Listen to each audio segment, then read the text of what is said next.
Huge week 1 matchup against the Death Valleys. We've already talked about it on the show, but I think we were all on the same page of what Death Valley really is. Needless to say, though, LSU is going to Clemson this weekend, and if they want to try and make a statement on being the real Death Valley, now's the time to do it. Pack it out, get it loud.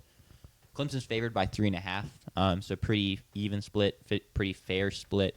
The thing that immediately popped off the page to me in terms of this game and then moving forward, Clemson was 0-3 against SEC teams last year. And I think if they lose game 1 to LSU, media's going to be all over it in terms of we thought this team was going to be really good. It doesn't matter. They can't beat an SEC team. They can't beat a non-ACC opponent. I'm pretty sure they even beat SMU in the playoffs last year. Was the one playoff win? Conference championship. They lost in the first round of the playoffs? Yes. Okay. Texas. Yeah. Well, yeah, disregard then. But, yeah, I think this is a huge, huge game for Clemson right off rip for perception standpoint, where even for playoffs it actually doesn't really matter because you can lose this game and still get in very easily. But I just want your thoughts on that. I would 100% agree. There's a lot riding on this as far as perception goes, and we talked in our Clemson preview about how Dabo is viewed and what he needs from this season to kind of reestablish Clemson as a top 5 program. We went into depth about that. It was a really interesting conversation. But, yeah, winning this game is a big part of establishing the fact that Clemson is not just the best team in the ACC but can be one of the best teams in the country. Because if you lose this game at home against a roster that I'll get to later is full of transfers, especially on defense, this should be the perfect situation for Clemson, right? To be able to play a team that's ranked in the top 10 but hasn't played a lot together on the defensive side of the ball. This is a great opportunity for Clemson to try and get that win. If they can't do that, it's a really bad look. Now they can go prove everyone wrong down the stretch in the season when they make the playoffs. But thoughts on that, JP?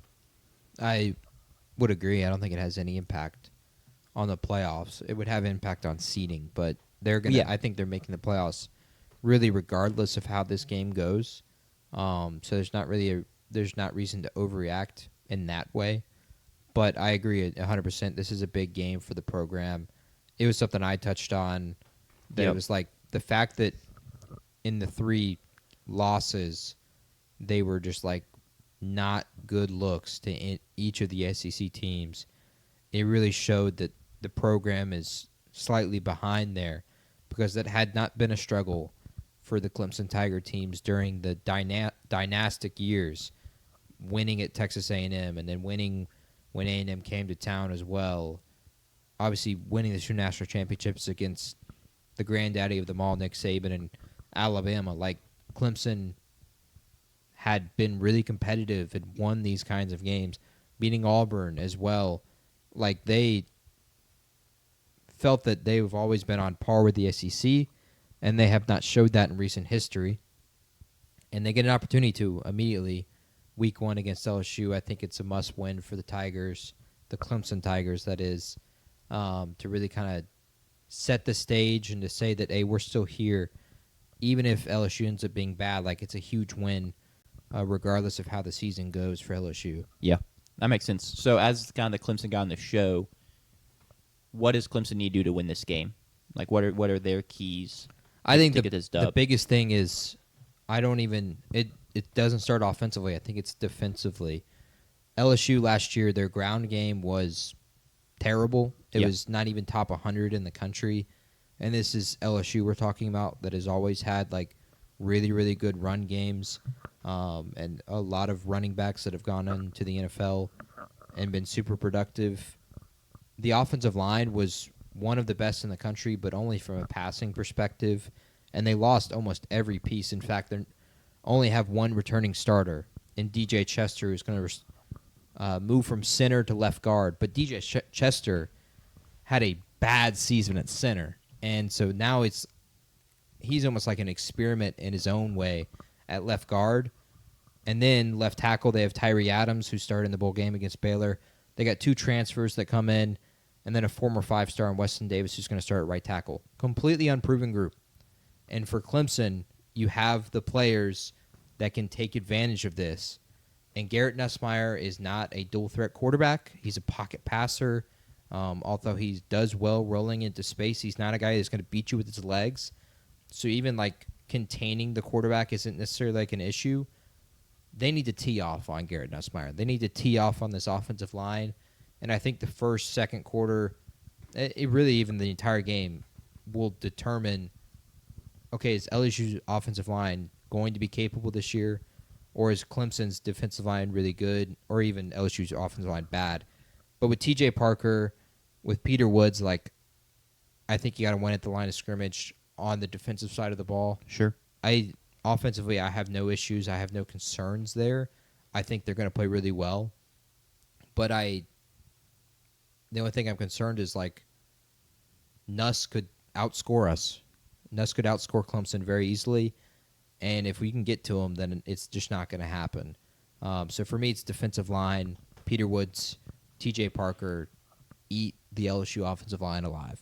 I like it, and I think it's the key to the game is a flip side for LSU is you got to find a way to run the ball. Something they've talked about all offseason as an issue with last year's team is we had this great passing attack, but if you can't supplement it with any sort of consistent ground game, it just doesn't really matter because drives are going to stall at some point if you can't, 3rd and 3, 3rd and 2, even 2nd and 5. You just have to pass the ball all the time because you can't get any consistent push. Mm-hmm. So I think they're going to look to, establish that run game early this season.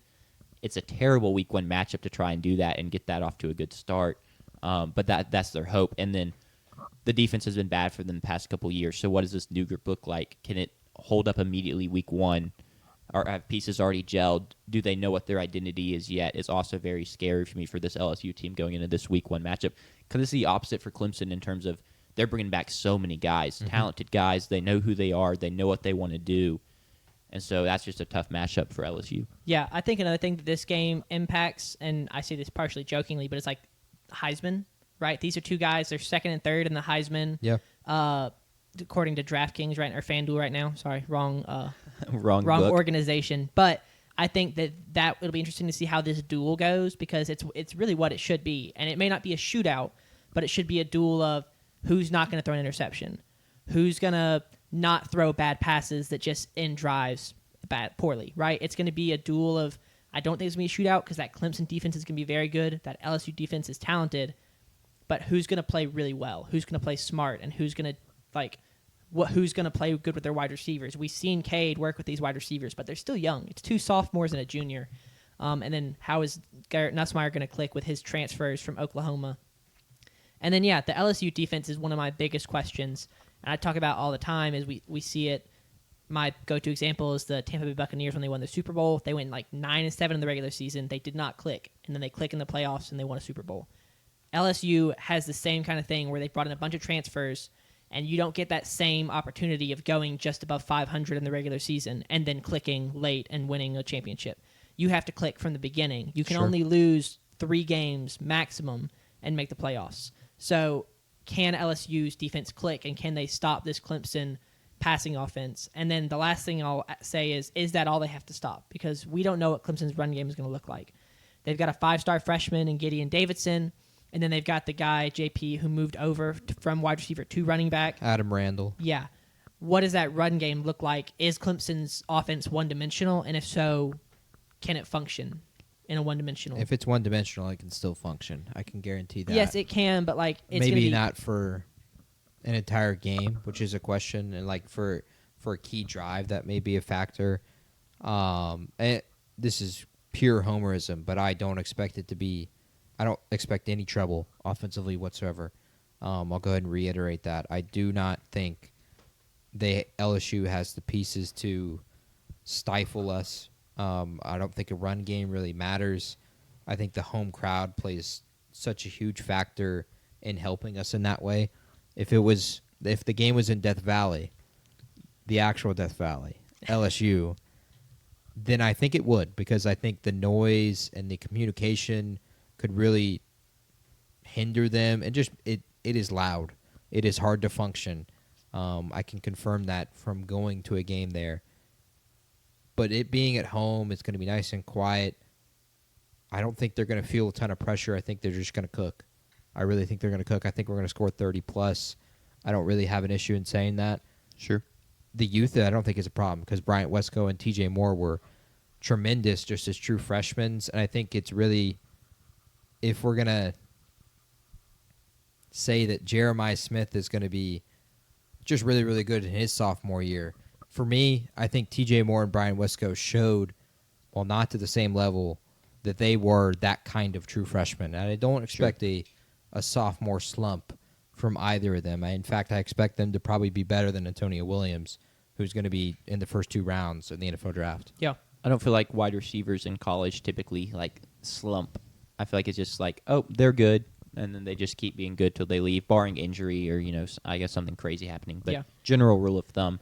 I want to give a quick shout-out to UVA legend Whit Weeks, and then we can move into over-under. And mine and Jack's franchise, whatever it's called, Dynasty. We got Whit Weeks to transfer as a senior, got him up to like lower 90s, first-round draft pick, was insane. I had a pick in a big game with him. So UVA legend Whit Weeks.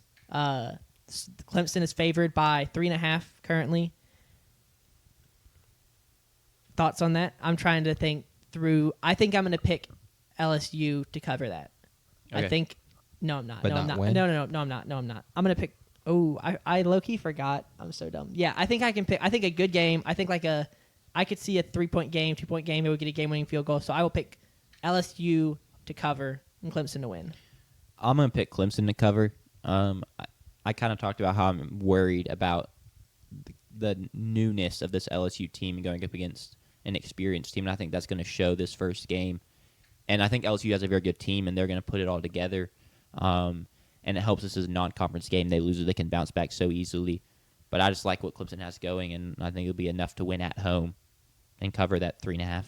I just don't think Brian Kelly and his Tigers are going to be ready for Dabo Swinney and his Tigers. Sure. Give me Clemson to cover by 3.5 with ease. I think they probably cover by a touchdown. But I do think the game's pretty close. Just it's too high profile of two teams for it to not be.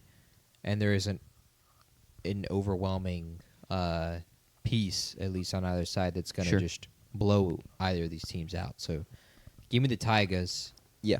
And, I mean, it's talking about being close, like as far as LSU is, and the questions we have about them offensively, they're going to find a way to, and how good Clemson's defense is, they're still going to find a way to put up a couple touchdowns at least. Sure. They're not going to get just absolutely shut out.